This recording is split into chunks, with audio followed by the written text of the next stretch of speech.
Remember when Pringles was just another potato chip or when Olay was losing its shine in the cosmetics aisle? If you've ever wondered how struggling brands can, turn into market leaders again, you're about to join a masterclass in product innovation and consumer insight. Today, we're joined by Nancy Dawes, a legendary force in product transformation who tripled Pringles sales and also breathed life into the Olay brand by creating new product lines. Really looking forward to hearing more about that story for sure. I happen to have with me the product I use every morning, which is a Olay Advanced Total Effects product that my wife got me on, and we've been using that for years now. Nancy is a product and actually was Procter & Gamble's first female engineer to be honored as a Victor Mills Society Research Fellow. She's also been recognized as a serial innovator, which is literally featured in a book by the same name, Serial Innovators, How Individuals Create and Deliver Breakthrough Innovations in Mature Firms. We've talked about that book with a couple of the co-authors in past episodes. She spent 38 years at P&G, mastering the art of understanding what customers want. And after retiring from P&G, Nancy continues to guide other founders and entrepreneurs in creating products customers love, while also volunteering with the Ohio State College of Engineering and for the Girl Scouts of Western Ohio. Whether you're leading a product team at a Fortune 500 or perhaps founding a startup, Nancy's proven approach for uncovering consumer insights and driving breakthrough innovation could be the difference between your product's decline and its dramatic comeback. She has had a few credits to her name in doing so herself. If you're listening and you want to watch the video version of our discussion, simply go to YouTube, do a search for Product Mastery Now. After this, we'll jump in and learn what it takes to turn around declining products and brands. How can you unlock your full potential as a product manager? We're sharing the product management insights you need. They are based on the 7 research-backed knowledge areas for product mastery. You'll learn to create products customers love, enhance your influence, and elevate your career. Welcome to Product Mastery Now, hosted by Dr. Chad McAllister, product management professor, practitioner, and your guide. Nancy, thank you so much for joining us. Thank you for inviting me. It's great to be here. So in this career you had at P&G, you did revive these brands and made many other contributions to product innovation, earning the title Serial Innovator. I thought we should start there. How do you view what is it to be a serial innovator? Well, beyond the obvious, which is it's more than a one-hit wonder, I like the definition that actually Bruce Bojack and his co-authors came up with. And it's the idea that serial innovators are those who conceive new ideas or products that solve problems. They develop those into breakthrough new products and services. I like the piece about inventing technologies as needed along the way, and then guide those products into the market for commercial success. And a couple points there that are important to me is one is it's solving an important consumer problem. So oftentimes figuring out the right problem is as important as the time spent on fixing it. The idea of actually creating something, I think, is important. Inventing technologies that are needed versus just inventing technologies, and stepping out of the usual box and following them into the marketplace versus just handing them off to somebody else. So all of those combined are important. Yeah, and the handoffs cause us big problems, and I'm glad you have recognized that in your career as well. Some good stories there. I really want to pursue the Olay story with you, because even before I became aware of who Nancy was and your relationship to this, I have been pondering this turnaround story, because many years ago, my wife gave me a gift card to get a facial. Never had one before, and when I got this, the skincare specialist was telling me about this very special serum that is putting on my face. No idea what that was. But I asked her, well, what is it that you use? Do you use this? And she said, no, it's too expensive for me to use at home. But I use Olay products. And I'm thinking, you mean the brand that my mom uses, right? This was my impression of the brand at that point. And then she goes on to explain a little bit, like a spokesperson from Olay, about active properties. I don't know exactly what she said at this point, but active properties that improve your skin, that it's really good for you, and that's what she uses. And consequently, I don't know actually how this came about, but my wife has got me on As I said, apparently one of your advanced total effects things. At that time, the skincare specialist, I think, was recommending Regenerist as the product. This caught my attention, this 20-something skincare specialist telling me about, Olay is the brand to use. What happened to the brand? Because before this, I envisioned it as kind of the declining brand that my mom and her generation used. And apparently there was some turnaround here going on.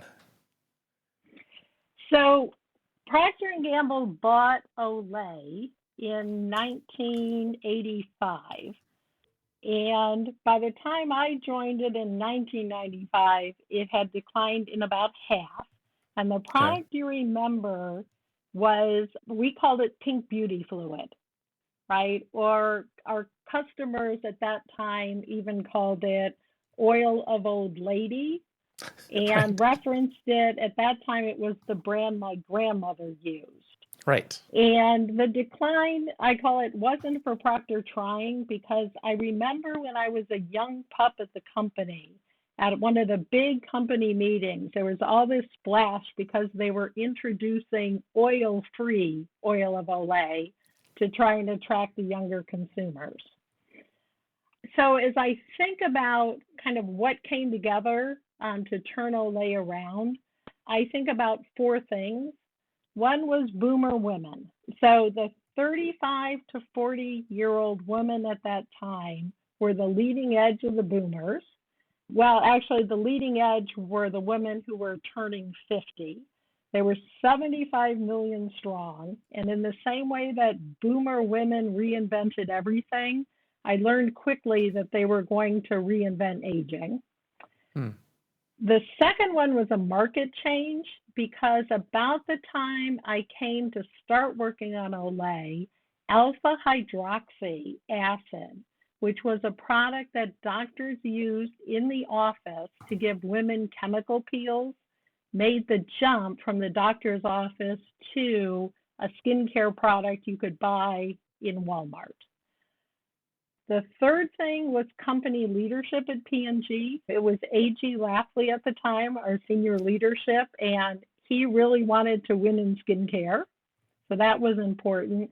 And then, quite frankly, I call it, it was me being in the right place at the right time. I had made the move that year from the foods division over to beauty care.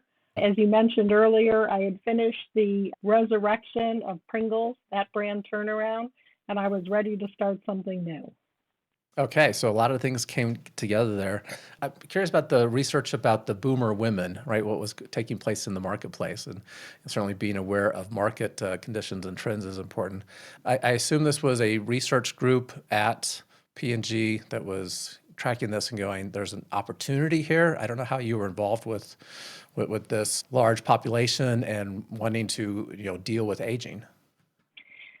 So when I came, because the Olay brand was declining, my assignment was to make a superior facial moisturizer. So Procter & Gamble was always into making superior products, and it was really defined that tightly.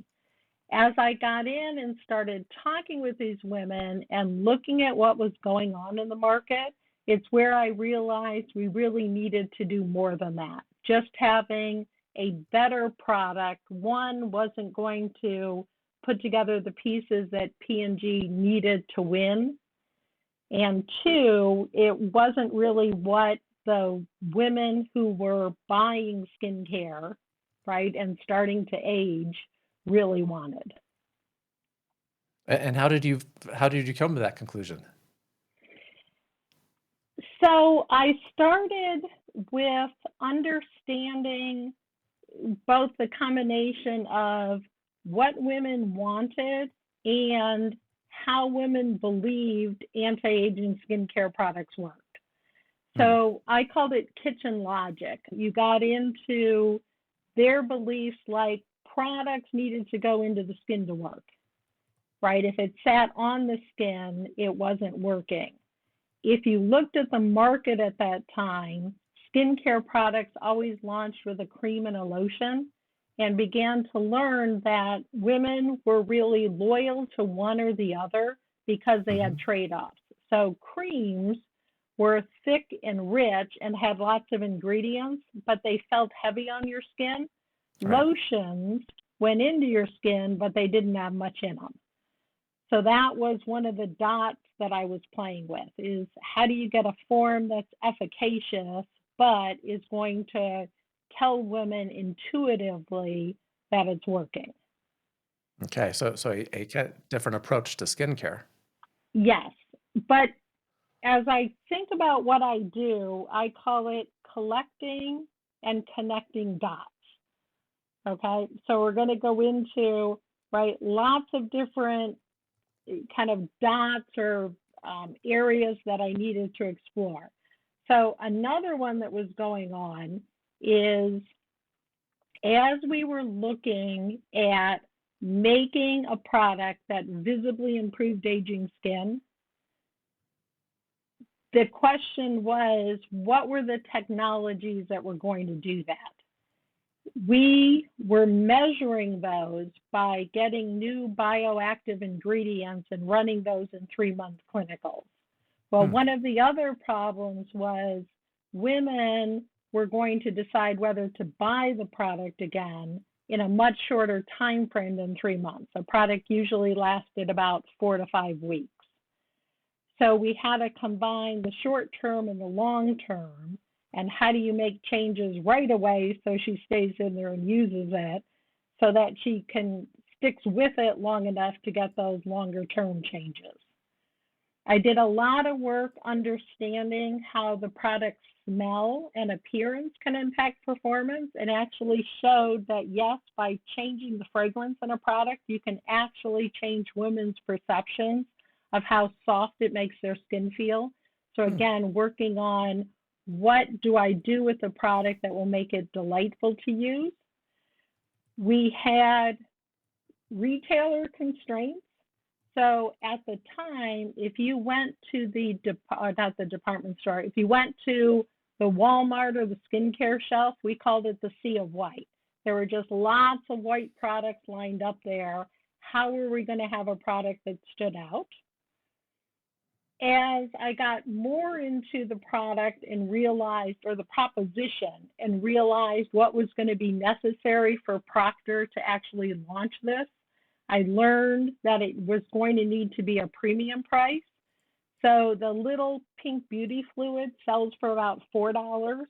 We eventually launched Total Effects at a $20 price point. So I needed to understand what was the value equation that was going to convince women and thought leaders, so beauty editors, magazine beauty editors, what was going to change their mind about Olay.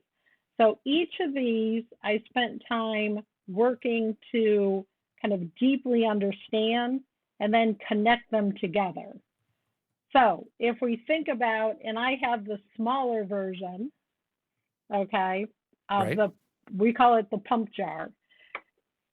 So if I think about the answer with the pump jar, okay, and how many levels that works on, it's short and squat. So it tells you have the efficacy and nourishment of a cream. It has a pump, which tells you that it's going to absorb into your skin. It's one product, not a cream and a lotion form that were launched, which reinforces the benefit of one product fights all 7 signs of aging.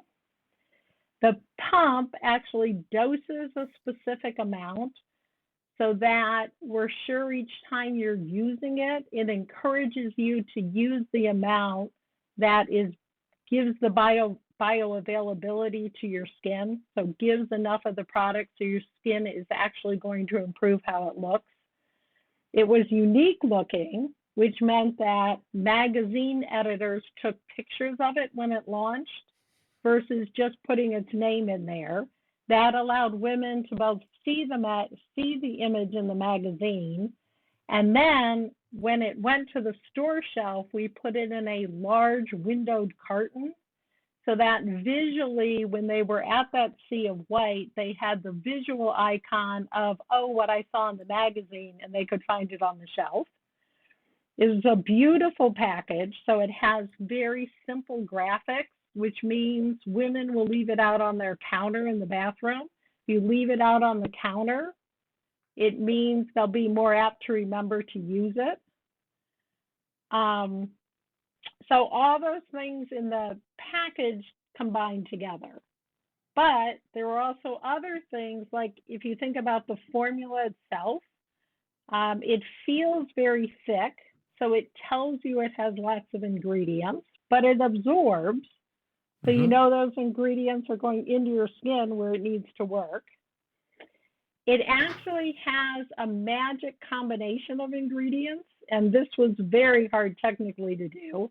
But there's ones that come in and plump the skin. There is actually a low level of a light reflecting particle in there that actually, when you put it on, like in the old Lauren Bacall movies where she moves into soft focus, it actually changes how light reflects off your skin so that it reduces how your fine lines and wrinkles look. Not that you have any fine lines and wrinkles.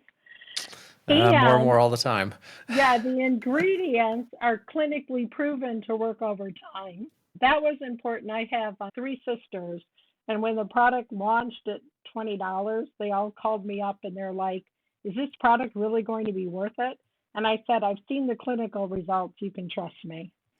And then just for delight, it contains actually a fine fragrance versus at that time, P&G loved to put in shampoo fragrances into their skincare products.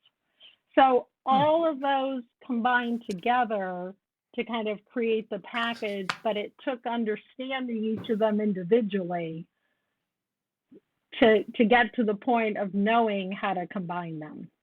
Yeah, it's a lot of puzzle pieces. I had to stop and sniff it because I never actually have thought about the smell before. Well, and you may have, because we also have unfragranced. So I don't know if you have the regular one or the unfragranced. Doesn't happen to say, but Okay. it doesn't bother me. I don't notice oh yeah, it does. Fragrance free. Yes. Okay. So more manly. I feel better about that. The fragrance was a pretty, it built off of, at the time, Procter owned fine fragrances. They've since sold them, but we actually leveraged some of the technology out of fine fragrance to get a fragrance that worked in the formula at a cost that we could afford. Okay, very good. I wanted to go back to 2 points, one on pricing and the other one on the market research. So you have a lot of puzzle pieces there, right? This is a pretty complicated diagram of things that had to come together to make this work, and obviously did make this work. That kitchen logic, that makes a lot of sense to me, right? That this is something that your customer would have to believe in. It's not just another lotion that you're charging 4 times as much for. It's doing something meaningful. The research for that, I don't know how directly you were involved in some of these engagements. Was this literally P&G people going to women's kitchens to have conversations? Well, I know P&G is also famous for doing the focus groups, bringing people in to headquarters there. How is that actually tactically conducted? I have probably talked to, I don't know, well over 1,000 women in my life. Like personally, I'm very much, as a serial innovator, I believe being very personally involved in this is important. So I would have discussions with women and do things like show them a range of different product formulas that might be on dishes, like, where I've dispensed them out, and just ask them to talk to me about what they thought that product was going to do. And once you get them off of needing to be right, and you can just have them, I'll oftentimes do like pretend with me, right, on what you would imagine it doing. And you found that when you unpack that, we just have an enormous number of beliefs that we carry in our heads. And so it was a bit of revealing those. And then as she revealed them to me, it was sort of going back into the lab with the formulators and talking about how we would then change the product because of that. Okay, so hands-on research to hear it firsthand. Very hands-on. I would go into women's bathrooms in the morning. We would be invited into their house, and I would ask them to do their skincare routine. either with competitive products or with my products. One of the important things there is I learned, so when a woman starts a new, kind of renewal product or age-defying product, she doesn't really like to call them anti-aging. That's kind of our technical term for them. Okay. You have that first moment where it goes on and she'll talk about it absorbing into her skin and how it feels and whether she thinks her makeup will go on over it. Then after about 2 or 3 days, what she'll start doing is after she puts it on, she'll look in the mirror to begin to see if some of the fine lines that she notices have disappeared. And each woman sort of has her marker lines or wrinkles or space that she looks at. And then after about 2 or 3 weeks, she'll make a decision, this is a keeper or, it hasn't really worked. But for us, for me, one of the important things is she judged her face after the product was put on, which meant that this idea of using these light reflecting particles at a very low level could give her some of the reinforcement early on to stick in there for the month or two as your skin develops and changes because of the bioactive ingredients. Fascinating about just the number of dimensions, right, that you discovered were important to this, including that Yeah. light reflectivity. And I would also shop with her. Hmm. Right? Again, and I say this because we go back to that definition of serial innovator, right? I'm always thinking about not only what needs to be in the product, but what needs to be true about it to make it be commercially successful. And so that was where I started getting some of the insights early on that potentially having a different package would be important. Mm-hmm. And of course, that was important because at the time, again, that I started working on this, P&G as a company had just put a moratorium on new packages. It was not going to allow any new packages to go on to any of our manufacturing sites. So I was also learning and playing with this, knowing I was going to need to have pretty strong evidence to go against a company edict. Yeah, absolutely. Hopefully some good top level support there for that one. Yep. So I will give you a different impression from my experience and really have been using these for years. So when I was maybe 17, a typical teenager with acne problems, go to the dermatologist. Yep. They give me, what was Retina A was the popular thing at the time. Retinol A. Yep, back in the day. And then I was supposed to use a lotion, and I forget the name of the lotion they recommended to you. So, and I hated the lotion because it always felt very oily, which I didn't understand, right? It did not make kitchen table sense that I was adding oil to my face. But since that time, I have always used a lotion on my face after I wash my face and stuff. And I love this because it is the only one that I have used that actually feels like it just gets absorbed almost immediately and disappears. And I appreciate, I'm sure, the benefits of the, removing wrinkles. I never actually think about that. It's like, I just like the way it feels. It's like, I still believe the dermatologist, many, many years ago said, you need to put lotion on your face after you wash it. And so I still do. And it just feels good, right? It's that. And it does stick with me that this, when I got my facial, that she was recommending the Olay brand. So something was going right about, as you said, editors and others promoting this new thing, getting the word out, so to speak. Well, the other piece, just to reinforce it even further, is the active ingredient in it actually rebuilds the skin barrier. So it not only, part of the way that it comes in and reduces the fine lines and wrinkles is it actually also makes your skin stronger. So your skin barrier, it improves. Mm-hmm. And so actually with your stronger skin, you're going to be less prone to the acne as well. So bonus. Yep. Bonus. If you were getting any adult acne, you shouldn't have it anymore. Yeah, and it happens occasionally. So I'm glad I have this. I notice it like when I go on a trip and I forget to bring it with me.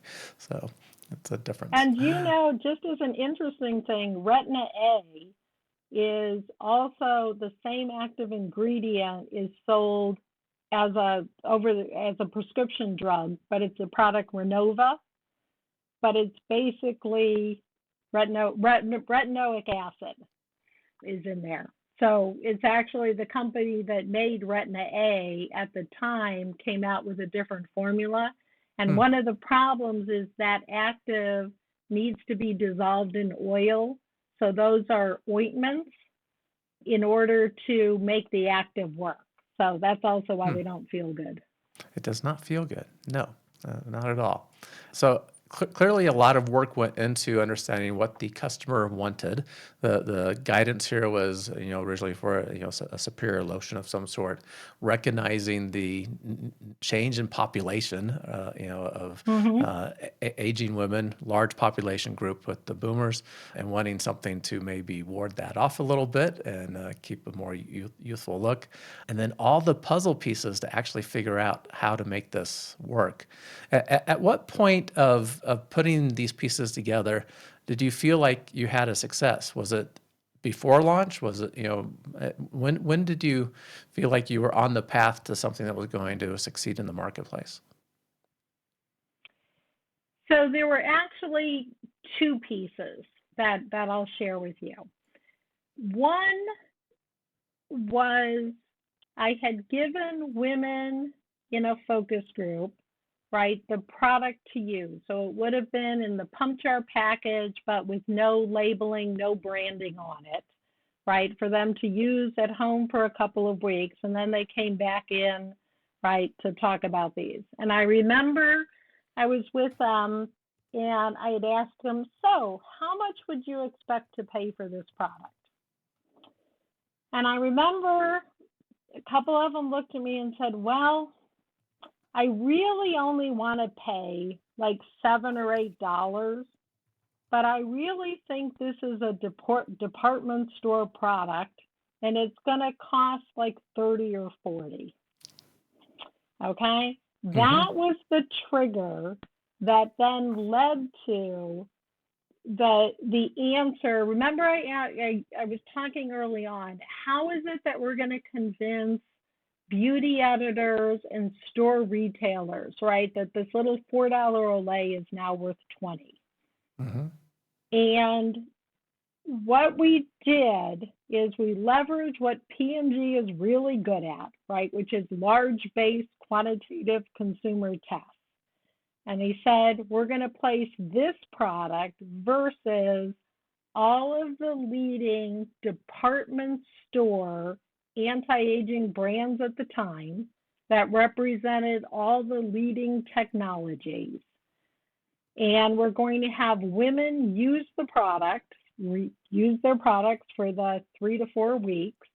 And then we're going to ask them to rate how they saw it improve each of their 7 signs of aging. Because separately, we had done work to learn that there was really a lot involved as women's skin changed. So women used the product or the department store brands. When we got the results, this Olay Total Effects product that was not branded, right, they were all blind, was rated higher than all of the department store products and brands for all of the 7 signs of aging. And that gave us the position both inside the company to launch it as a prestige product, but was in the mass channels. And so we created the masstige skincare market, changed the whole format on how that was done in food, drug, mass, changed how beauty editors thought about the product, thought about Olay, sort of your experience with your skincare specialist. Mm-hmm. We actually, for the product launch over in England, it was my marketing counterpart who had the idea of inviting all of the beauty editors. She flew them over from the US on the Concorde at the time for the product launch. They all thought they were going to a department store brand launch. And then they came in and it was unveiled that it was Olay. So it all came out, all the pieces came together and came through to the commercialization. Fantastic. I'm glad you went back to pricing, because I did want to get there as well about how it compared, and you told the story well, because the reason why we're willing to pay the $20 for the lotion is I really do like how it feels on my face. I'm sure my wife I've never asked her about this, but frankly, I'm sure she might see some of those signs of aging and relate to that also. But compared to other premium products that one might use for this stuff, it is priced much better. Right? So for a lotion, I regard it as expensive, but worth it because of the benefits to me. But it's, as that skincare specialist said, years ago when I was getting the facial, like, I can't afford the stuff I'm using on your face. I use Olay at home because it's, so good. So priced for the mass market, premium pricing, but it told the story that people believed, and it had the credibility behind it to be convincing. That's a pretty amazing test to do the blind test against the other brands and win in all 7 areas. Yes, it was. And I remember when my boss came in at one point, right, when we were in the process of, getting ready to place the test. And I remember him asking me, "Are you sure you really want to do this?" But I knew, right, because of sort of, the work that I had done with women and what I had built up, right, in learning, right, how they use the product, what was right about it, when all the pieces got put together and they came back on their own and told me that, I was like, yes, I'm willing to go, risk the money for the test and put my credibility on the line. Yeah, very good. There's something you alluded to before that I may be reading too much into, that you said you recognized that just making a better product wasn't going to be sufficient. And better, there's lots of ways to perceive better, right? I take it to mean that we needed to make a different product that was significantly different in the marketplace for the women buyers of this to really take notice. Can you just talk to me a little bit about what you mean by better there? Better wasn't sufficient. We need to do something else. Yes. So for Procter and Gamble, the assignment when I came on and when they talked about making a better product, it would be making a product that when they put it in to a consumer, we would call it a blind test. So similar to what I eventually did versus the department store brands, that it would just be better. Okay. What this product ended up being was better and worth $20. Yep. Okay. Because if we had sold this product, right, it would have sold at $8, but it wouldn't have delivered what the company needed it to deliver in order to win in skincare. Okay. Right? Because we really needed to create this larger anti-aging skincare ecosystem. And so it was in the process for me of understanding what the company really wanted to do, what needed to be true in order to have that work. How could we afford to launch a new brand, right? Because it wasn't really just launching Olay, it was launching Total Effects by Olay, right? We really created almost a new brand out there. So I couldn't be content with just staying inside my little product development box. I needed to be thinking about what really needed to be true. The other piece that I played with in here, right, is there was a pretty big price gap between products sold in mass. So on the shelf at Walmart, the most expensive product at the time was $9.99. Okay, the cheapest skincare lotion you could buy in the department store was $30. Hmm. So I also knew by paying attention to those, right, what the range was. Now, the other challenge inside of Procter and Gamble was a little bit of trying to understand why I wanted to go talk to women who shopped in department stores when my product was going to be sold in food, drug, mass. But I understood enough about women, okay, and my own behavior to know women shop in both places.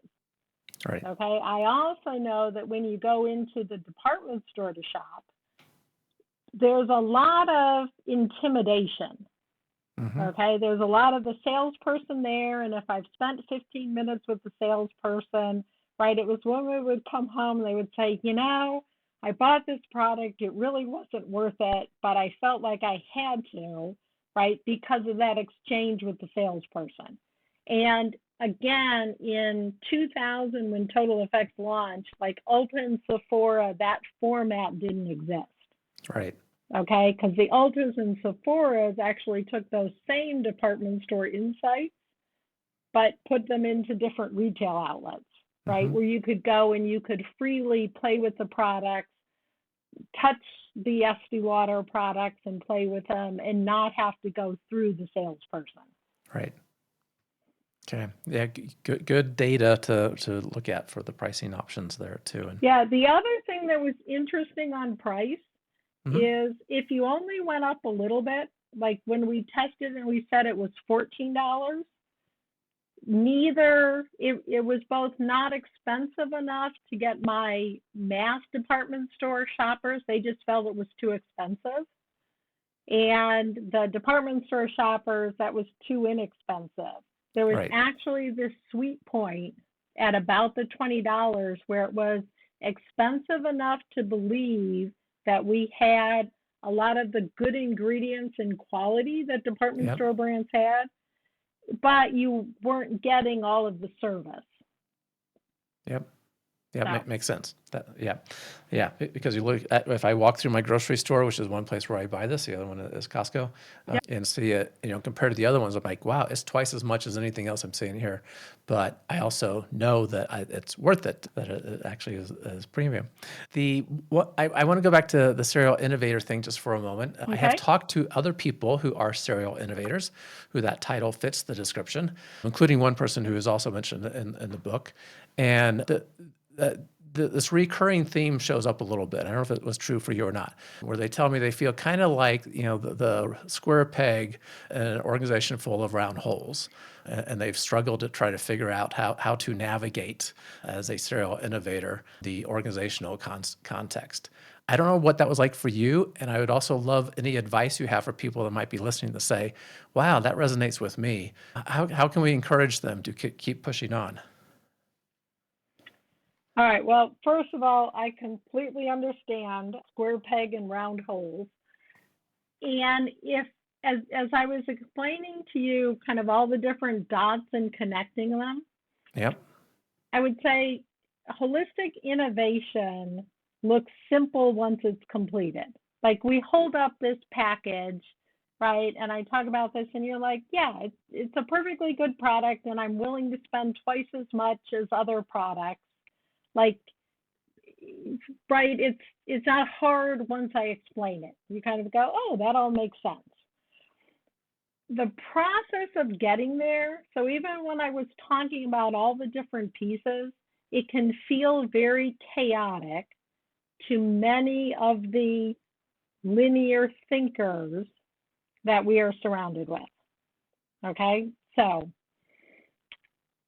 I've struggled with that, and I would actually tell you the story is I emerged a serial innovator at the end, but in the midst of doing the Total Effects product, my 2-up boss had talked about removing me from the project, and it was because a mentor intervened with her and asked her to sit down and hear my thought process. Mm-hmm. That I stayed on the project, and then she eventually became one of my strongest supporters and is actually the one who recommended me to be nominated into this Vic Mills Society. Yep. Okay, so with that, the advice that I would give is, one is to make the implicit explicit. I've learned that insights that innovators often have aren't obvious to other people.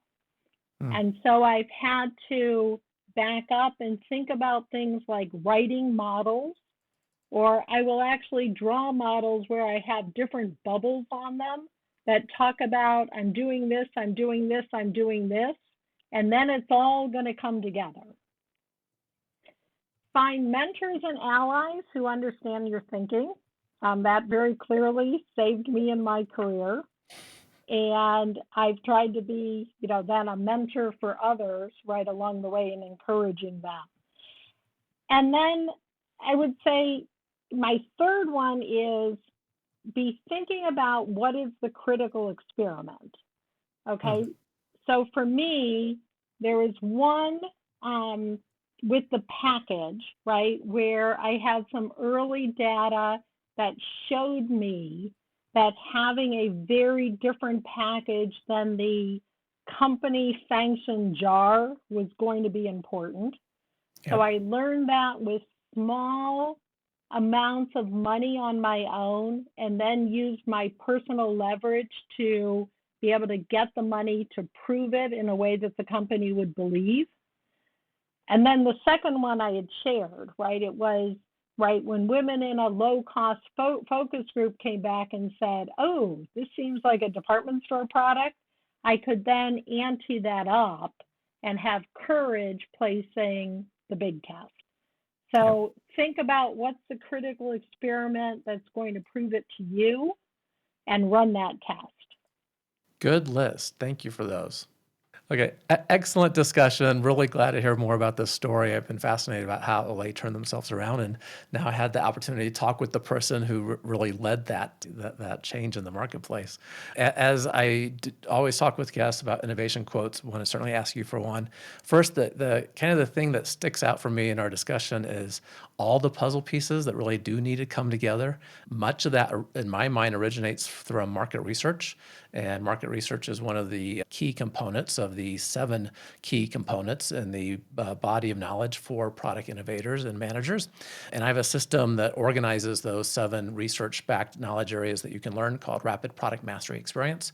This is really for anyone listening that is a professional product manager and needs to fill out their understanding some, might feel like they have some blind spots. It is based on PDMA's body of knowledge, and I just make it easier to learn that. And it really does give you a comprehensive understanding of what you need to know as a professional product person. If you're interested in that, simply go to productmasterynow.com. You can use it individually. A lot of product VPs have used it with me to facilitate kind of nurturing of their product managers. So hope you check it out. Back to an innovation quote, Nancy. What do you have for us for a quote? So my innovation quote is, I see dead people, which comes out of the movie The Sixth Sense. And right in that movie, you have, right, the young boy, right, who was looking at the world differently than his psychologist was. And it's kind of the whole unraveling there. But what I've learned is serial innovators see things that other people don't. They are so obvious that we assume other people see them. Right. And so my advice is, right, you have to, right, make the dead people come alive, or make the implicit explicit. Don't assume that others know what you know. Excellent. Great quote. I have heard you say that, and I was wondering if that was going to come up or not. So I love that quote. How can people find out more about you? You've made a number of resources along the way and other discussions about this. People that want to dive into more, what's the best way for us to do that? I would say I have co-authored with Bruce Wojak. We have done 3 webinars on the conference board.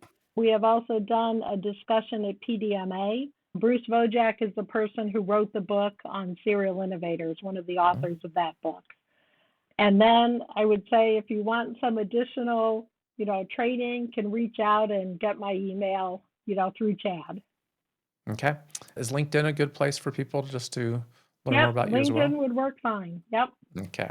I will put the link to that for sure. And if we can find the conference board webinars, we'll do that as well. So Good. Now I have one other mhm, thing that I'd like to share, if I may. absolutely. Okay. And it's really it has to do with what I would tell other innovators, okay, as they think about serial innovation. And the analogy that I use for what makes a successful serial innovator is a spider in its web. And I want to just take a minute and just share this with you. So if we think about a spider in its web, Sure. success for the spider is it needs to capture food. And I would tell an innovator that your success is you need to do an innovation that makes money for your company, right? Whether that's a big company like P&G or a startup. What are the attributes of the spider? One is the spider is intimate to the web. And I talked about how I got intimate to the problem. So it was personal experience in shopping department stores, personal experience of using the creams and a lotion. I think this intimate to the problem is really important, especially in this world of virtual. Okay, they're both important, but you can't have one without the other. Then my second one, when we think about the spider, is the spider has mastery in various domains, right? It's a master of web building, vibration analysis, food immobilization. And with that, again, it's the important to become what we call an M-shaped innovator.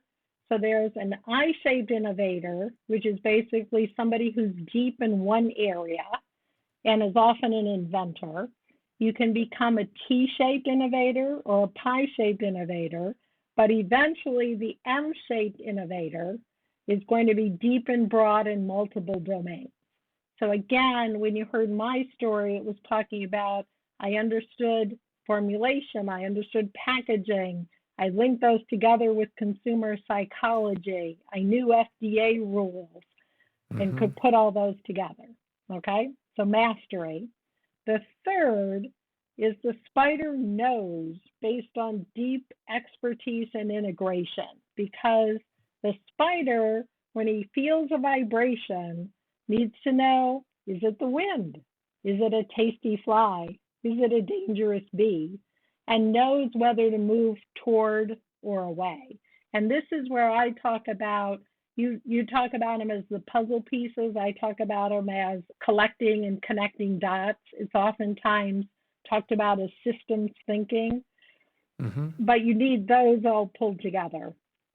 And then finally, I would say, the spider needs to know where to build its web.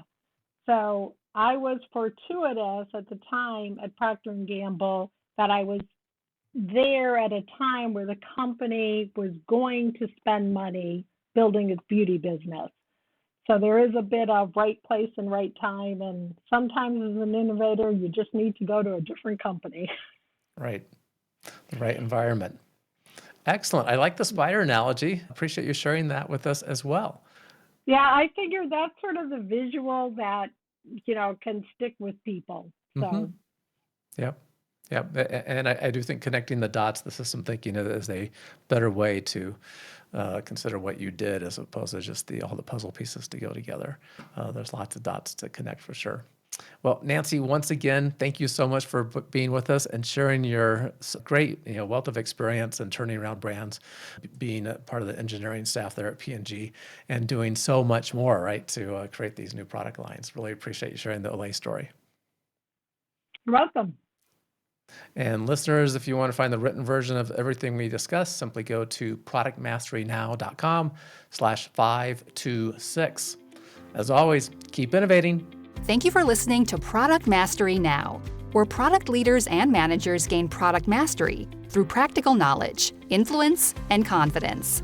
By listening, you are becoming a product master, creating products customers love. Find additional resources at productmasterynow.com.